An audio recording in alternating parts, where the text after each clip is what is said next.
Howdy, howdy, fellas. What? What is this? I'm almost even ashamed to have this on the channel. What is going on? It's a carrier.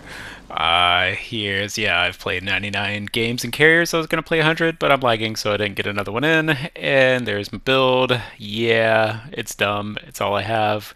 And there's my stats. I lost a bunch in the beginning, but I'm picking back up. I think just matchmaking nonsense, and I kind of figured out how to actually hit stuff when I drop bombs.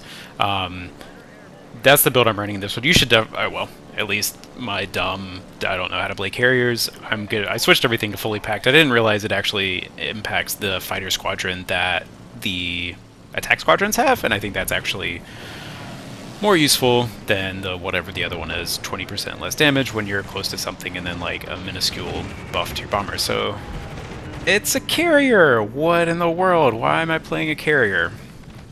I've dabbled with them a little bit before. I had like 12 games for a long time, and then 50, and then whatever. And then they buffed Independence, and and I actually kind of liked Independence before. I didn't realize it was bad, because again, I don't know what I'm doing.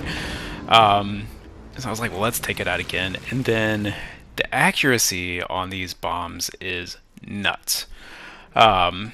So this video is maybe twofold, kind of what's up with Independence, but also just some of my thoughts on carriers, fully acknowledging that I have no idea what I'm doing. But one of the reasons that I have played carriers is kind of one of the reasons I play a lot of different classes and things like, how do I beat them? Like, what do I do, from the receiving end of a carrier? It feels like they can do whatever they want, and they're invincible, and like nothing matters, and the carriers get to run the game, and they do whatever they want. They can be anywhere on the map. And having played them 99 matches, I've got a few of the tier 5 ones, the tech tree ones. I'm on like Langley no, I've got Ranger, but I haven't played it because whatever. Just nobody's got time to play tier 3. And then I've got the tier 7 ones, Graf Zeppelin, Saipan, Kaga, Enterprise. So I've played just like a touch of the tier 7 ones, mostly tier 5. You'll see, like, I still missed the drops, but the biggest thing that I have taken away from this time with carriers is pretty much everything we think about them is true, with some asterisks. So, like, yep, they can attack anywhere on the map. If I want a ship to die, or if I want to attack a ship, more or less I just can. But there are some limitations to that. And actually one of the things that I have recognized while doing this is a lot of the things that people say are true, and maybe more so than they feel like in a match on the receiving end of the carrier. Although I will say, especially with Independence, like, it's really hard to just dodge. I mean, that was poorly aimed. If I was better at aiming, I could have chunked this guy. I've got a clip reel that I'm just going to throw on the end of this. I may commentate it or not, depending on how much time I have. But like, if I can, even with this minuscule amount of experience playing the carriers, I can easily see how someone who is actually very experienced, good at hitting the drops with the specific carriers, like, you don't have a chance, honestly. And on that note, one of the things that I will say that I respect more than I did previously is that the attack patterns and drop patterns of the carriers are actually a lot more varied than I really, yeah, like, I can't even see how, but yeah, 5k on that guy. But the attack and drop patterns are a lot more different than I fully acknowledge, which also kind of makes sense for how I feel like maybe if I figure out how to dodge one carrier, it doesn't really work for another one. That's actually true. Like, this Independence is very mobile, very tight spread. It can move that reticle around quite a bit after the drop. I feel like most carriers can actually move their aim points more than I really respected, but it does vary based on the ship. Like, Ark Royal has a really wide turning radius on the planes. The drop point is like way out there. It takes a while for the reticle to get squidged in, and it's hard to get the planes like turned once it kind of is set, because that turning radius is so wide. It's hard to get the reticle on the things. So yeah, playing the carriers backs up my feeling that, like, wow, it really feels like one thing I can do to dodge this carrier doesn't necessarily work for the other carrier. That's very true, because they all have a very different drop pattern, or at least the ones that I've played. And again, this is 99 games in mostly tier 5 carriers. I'm by no means an expert, and it's probably different at higher tiers. You know, like the Kaga, Graf Zeppelin, Saipan all have very different drop patterns. Graf Zeppelin feels like you can just like sling the bombs, do whatever you want. It's like a little bit random, a little bit accurate. It doesn't really matter that much. Kaga is like, you get that. You should never run away from a Kaga, because it basically has like a long, low attack run. And it'll just chase you down and drop you at the last second, and that's why like the bombs are right on top of you. It's never gonna miss. The closer you can get, the worse the dispersion is. Let's see. So yeah, drawbacks of carriers. You can see I've only done 25,000 damage in this map so far, and this is the strength and the weakness of a carrier. It thrives in this, you know, the team hasn't totally fallen apart. Kind of match. I find that my scores in carriers are probably more variable than they are in most ships. If the game is a stomp, like, I really don't have a ton of time to get that damage out in a carrier. And I think that is, you know, it's both their strength and their weakness. A carrier in some sense has like a guaranteed lower but more reliable output of damage. If you put a surface ship in the right place at the right time, it can put out a monstrous amount of damage. A carrier doesn't have that same level of burst potential. It can certainly put out damage, but it's not nearly the same level. Whack, Icarus, sorry. And so over the course of a match, it's like a carrier really needs the course of a match to put out the amount of damage that it can do. At least a tier 5. I mean, again, please, like, understand this is, I'm fully acknowledging this is a relatively limited scope of carriers. This is, I'm not going to become a carrier expert. I just like, how do I do better against these things? So yeah, so you need the appropriate match. If your team falls apart and you get pushed as a carrier, especially if you're, as I do, typically trying to position aggressively, it's really painful to get pushed as a carrier. Makes sense. But feeling it as a carrier, it's like, yeah, that is painful. These lower tier carriers are a little slower, so they're a little bit easier to push. I think some of the higher, I think that actually is one of the things they maybe should do for the higher tier carriers, is slow it down a little bit. Like, if they get caught, they should kind of be caught, but I don't know, maybe not. What else? The fighter planes do actually hurt. The fighter squadrons are different for carriers. I don't fully understand how best to use them, but the combat patrol fighter from surface ships that they've added, you know, ships that actually have AA mods, all that stuff actually does matter. It doesn't always feel like this guy's got his patrolling fighter up, engaged by the fighters. Like, if you are trying to do multiple attack runs on a ship that has a fighter up, it absolutely impacts the amount of runs that you can do, and they will shoot down planes if you're trying to make multiple runs. So, doesn't always feel like they're doing anything as a surface ship. If you put up a fighter, it does make a ship think a little bit about whether they're going to send their planes into that fighter. Let's see, what else?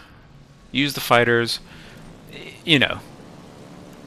Oh, the other thing, it does take, I'm going to say some skill to drop with these things.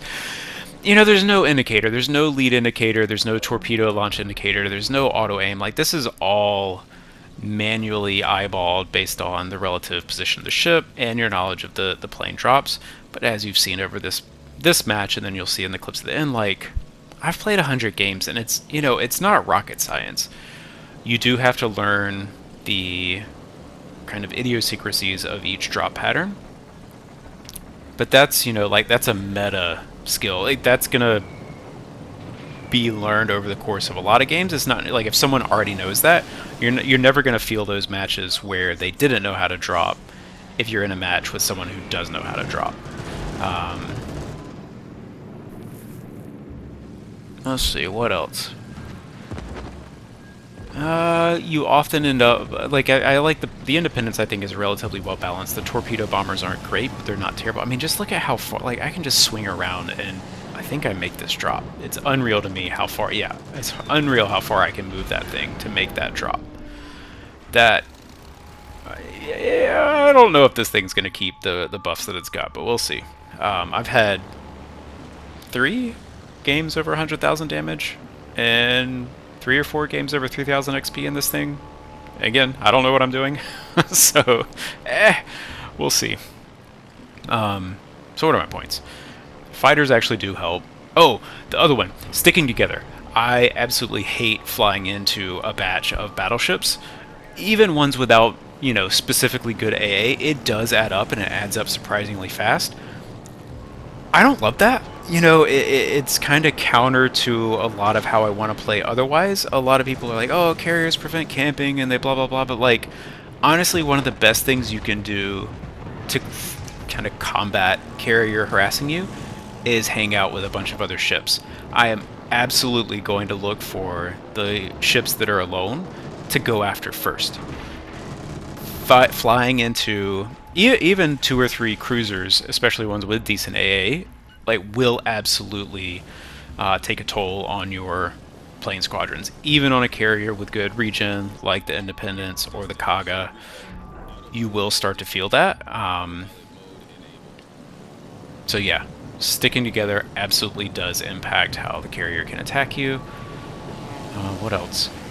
If a carrier just stays at the back of the map, that's pretty easy, but you can see I've moved around a lot and tried to position. I feel like that, at least in my opinion, makes the carrier a little more fair, makes it a little more fun, engaging. Like, I feel like that's kind of what it should do. Oh, you can see my planes just got shredded there while I was trying to move around. So some of that is just intentionally me trying to utilize the mechanics of the game. But also I think it is better to move your carrier around. You get closer to the action, can cycle the squadrons faster. It can get a little bit tricky depending on how the match goes. It's not hard. It's not impossible, but it is like one more thing to manage.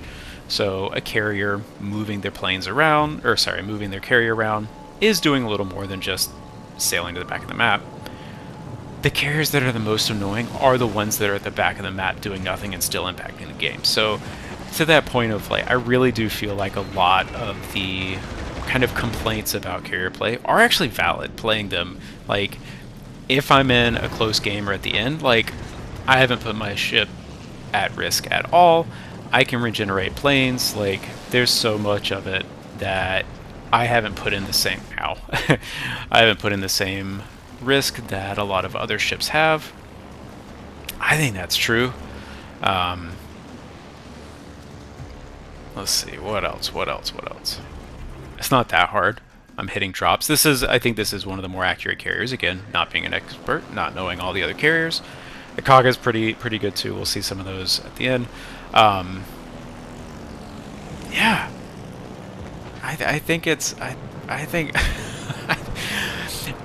I don't think it's fair to say the carriers are fully easy mode. Like, I really struggle to hit the torpedoes, especially like the Japanese ones are faster but have a super long arming distance, so you have to, you know, lead very, you know, very precisely.